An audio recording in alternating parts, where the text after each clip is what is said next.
boleh tahu atau ibu mau tulis sendiri juga boleh. Boleh. Oke.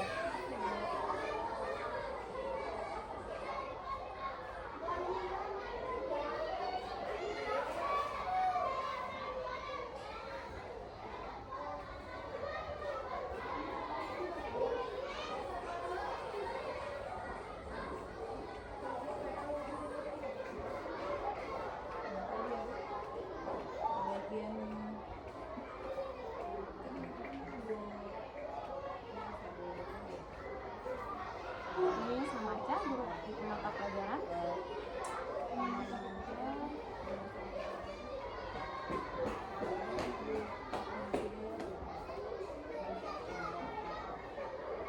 Pada tanggalnya Kita masuk ke wawancaranya ibu. Kira-kira ibu sudah berapa lama ibu mengajar di sekolah ini dan kelas berapa yang ibu ajar? Kalau ngajar di sini baru 2 tahun, cuman dari pengalaman sebelumnya udah hampir 8 tahun. Kemudian ngajar di sini untuk yang 2 tahun itu di kelas 1, 2, 2 aja. Jadi total ibu mengajar di Di SD ini 2 tahun, di sekolah sebelumnya udah 6 tahun. apa saja yang perlu disiapkan oleh ibu sebelum melakukan kegiatan belajar di kelas bu? Seperti biasa sama guru umum pada umumnya, paling modul ajar, kemudian dia kalau LKPD atau kalau misalnya memang membutuhkan media ajar seperti buku, itu biasanya dipersiapkan di awal, datangnya di awal. Bagaimana cara ibu mengidentifikasi karakteristik dari kebutuhan belajar sebebas beradidik? Kalau di awal-awal biasanya kita itu ada yang namanya MPLS, masa pengenalan lingkungan sekolah. Nah, dari waktu MPLS itu kita bisa karakteristikkan anak-anak, kemudian kita bisa bagikan nanti beberapa angket yang nanti anak-anak bisa isi sendiri. Angket-angket simpel, cuman kita bisa dari situ menilai karakteristik mereka, apakah mereka termasuk visual, audio, atau kinestetik. Oke, selanjutnya ibu, metode dan pendekatan pembelajaran apa yang biasanya ibu gunakan dan serta bagaimana penerapannya di kelas? Biasanya campur ya, kadang-kadang ada metode sekali-sekali ada ceramahnya, ada pendekatan berbagai campuran lah, nggak bisa dengan satu pendekatan aja, apalagi kalau anak kelas 1, kalau dengan satu metode ceramah ada mereka juga nggak kurang ini kan, jadi kita campur aja di masa-masa mereka lagi fokus, kita bisa menggunakan metode ceramah. Kalau misalnya mereka lagi bisa diajak diskusi, kita bisa pakai metode diskusi, tergantung kondisinya mereka pada hari Sesuaikan aja ya. sesuaikan aja.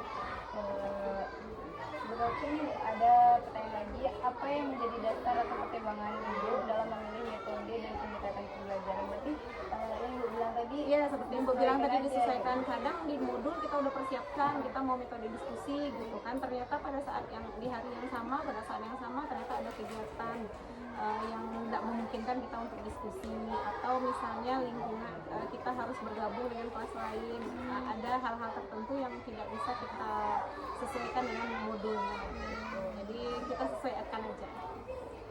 Bagaimana media pembelajaran apa yang biasanya ibu gunakan untuk mendukung proses pembelajaran?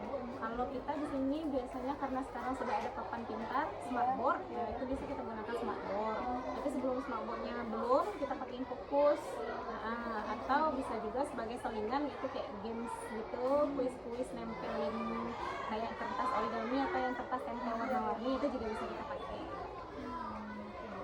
Bagaimana cara ibu membuka pembelajaran agar peserta didik siap dan tertarik mengikuti kegiatan belajar? Yang pasti untuk awal-awal gurunya harus ceria dulu.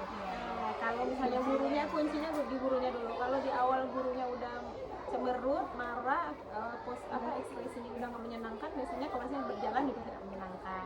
Nah, diawali dengan guru yang tampil dengan ekspresi yang ramah dulu, kemudian dibuka dengan salam, kemudian berdoa, kemudian kita nyanyi dulu sama-sama, kemudian ice breaking, segala macam tepuk kita ganti aja.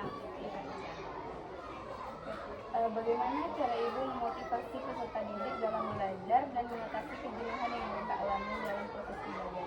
Biasanya kalau mereka udah jenuh, itu kembali lagi ke ice breaking tadi. Jadi kan kita setiap hari ada nyanyi, jadi dalam satu hari nyanyi apa, nanti nyanyinya kita ulang lagi di akhir kalau mereka sedang jenuh. Tadi nyanyi itu nyanyi nasional atau Enggak, kita nyanyi enggak bisa di luar pembelajaran, kayak misalnya kalau kita lagi belajar bahasa Indonesia tentang profesi misalnya, bisa kita nyanyikan lagu yang ada profesinya.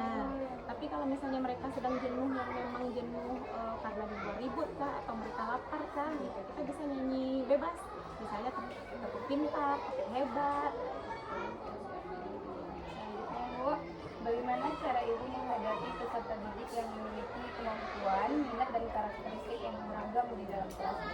Nah, itu tadi di awal tadi, itu gunanya pengenalan di awal tadi kan. Kalau kita sudah kenal karakteristik mereka ini audio kah, visual kah, jadi kita gampang untuk mengajak mereka nanti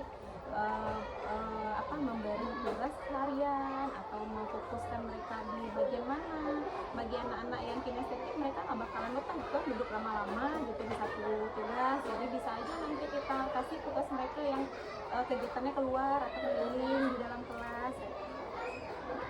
Selanjutnya Ibu, bagaimana cara Ibu menghadapi peserta didik yang memiliki perilaku atau karakteristik unik dibandingkan dengan peserta didik yang lain? Oh, ada salah satunya yang karakteristik uniknya, ada anak BK, anak yang berkebutuhan khusus.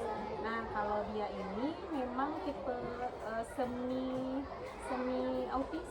Jadi dia tuh kalau diajak komunikasi bisa, cuman kan dia kan komunikasinya nggak natap gini kan, dua arah. Nah, jadi kalau misalnya kita udah nggak fokus ke dia, biasanya dia langsung keluar nggak tahu kemana. Jadi agak susah untuk melepas pandangan dari dia. Paling ibu minta tolong sama teman-temannya yang memiliki fokus yang cukup cepat selesai. Mereka punya fokus yang cepat, mereka juga menyelesaikan tugas yang cepat. Biasanya ibu minta bantuan mereka untuk kontrol si anak tersebut. Berarti dia berada dalam satu kelas Berada di satu kelas yang sama, hanya saja nanti dikasih pengertian ke teman-temannya bahwa dia jalan-jalan di dalam kelas bukan karena dia tidak patuh aturan, tapi karena ada sesuatu di dalam dirinya mendorong dia untuk bergerak terus. Ibu. Selanjutnya, tindakan atau upaya apa yang Ibu lakukan untuk membantu peserta didik mencapai keberhasilan dalam pembelajaran? Yang pasti kalau dalam secara akademis, karena kita mempunyai ketuntasan, jadi secara akademis kita bisa bantu dengan namanya program remedial. Kalau misalnya ada beberapa anak yang memang di bawah rata-rata sekali, kita bisa bantu nanti setelah pulang sekolah 10 atau 15 menit pulang lebih lama daripada teman-temannya. Kemudian yang untuk remedial kita bisa ambil jam istirahatnya sebentar, karena remedial kan tidak terlalu banyak soal, jadi kita bisa ambil waktu istirahatnya 5 atau 10 menit untuk mengulang-ulang lagi pelajaran yang sama. Kendala apa yang sering Ibu hadapi dalam proses pembelajaran, Bu, dan bagaimana cara mengatasinya? Kalau kelas 1 kendalanya biasanya di membaca sama menulis. Kalau membaca biasanya kita kerjasama dengan orang tua, jadi kita komunikasi secara intens dengan orang tua, bilang bahwa memang tidak hanya di sekolah aja anak ini belajar, karena di sekolah cukup waktunya sebentar. Nah, butuh bantuan orang tua di rumah untuk lebih ekstra lagi mengajarkan membaca, mengulang gitu kan. Kemudian menulis juga kendala, karena anak-anak kelas 1 di awal-awal itu menulis dengan huruf yang besar semua atau kecil semua, bahkan tidak ikut garis. Nah, itu dikendala di awal-awal. Kemudian untuk mengatasinya kita menggunakan buku yang memang dipakai untuk anak-anak kelas 1 supaya mereka tulisannya gampang diatur, ukurannya sama. Itu buku garis besar gitu kan. Itu garis 3. Terakhir nih, Bu, sebagai seorang pendidik, ada nggak pesan, saran atau tips untuk saya nih, Bu? Jadi mau Ibu berikan bisa menjadi teman saya.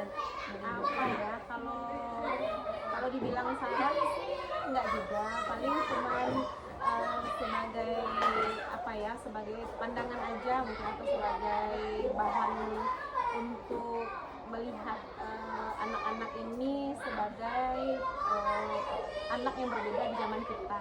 Kalau zaman kita mungkin duduk tenang belajar itu belajar. Nah, bagi anak-anaknya sekarang duduk tenang bergerak itu juga belajar. Jadi kenali dulu peserta didiknya ketika di awal masuk ke kelas, kenali mereka, kenali bagaimana sifat dan rumah juga itu penting, karena kadang-kadang anak-anak ini nakal bukan karena dia nakal tapi karena dia butuh perhatian, karena di rumah juga mereka tidak dapat perhatian. Nah seperti itu aja. Ya,